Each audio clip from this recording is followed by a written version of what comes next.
Karibu tena gũkũ kwa Kikuyu Daily News na ikora mgeni twika wa subscribe niguo tunyitanire na thengio. Finally Samido ni aumbũrĩte mũrũgamo wake wĩgiĩ siasa cia bũrũri ũũ nĩ kũrũmĩrĩra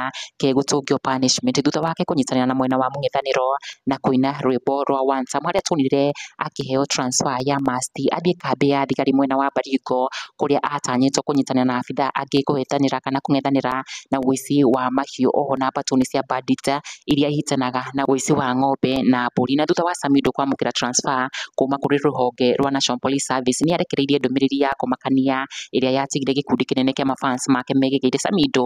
akĩaria live na ku address ndeto ya transfer yake, na Samido immediately relocated to America to join his wife na family kũrĩa akoretwo arĩ. Na thutha ũcio Samido nĩ arekereirie ndũmĩrĩri ĩno yake oho na kũmĩtindĩka na mbica ĩrĩ na message nditũ, kuona Samido ekĩrĩte mbica ĩno with a police car oho na ndũmĩrĩri ĩno ĩrĩa yonanĩtie mũrũgamo wake wĩgiĩ gwĩtĩkĩra transfer harĩa augĩte and I quote, when injustice becomes law, resistance becomes duty. Thomas Jefferson. Samido akĩonania ũrĩa itua rĩake rĩa kũheo transfer was made with a lot of injustice, agĩkiuga rĩrĩa wagi wa ihoto watuĩka nĩguo watho rĩu ũregani naguo ũgagĩtuĩka wa kũrũmĩrĩra. Ndũmĩrĩri yake ĩrĩa ĩtigĩte andũ meiyũrĩria Samido has resisted to take transfer yake gũthiĩ mwena wa Baringo kũrĩa rĩu onanĩtie hadharani mũrũgamo wake wa gĩsiasa rĩrĩ arĩ igũtha inene kũrĩ thirikari nene, kuona Samido as a police officer abatiĩ kũrũmĩrĩra watho kuma kũrĩ anene ake na gwathĩkĩra president wa bũrũri. Oho ta abithaa wa borithi ndahetwo rũtha rwa kwĩingĩrania na siasa, na rĩu Samido has shown his decision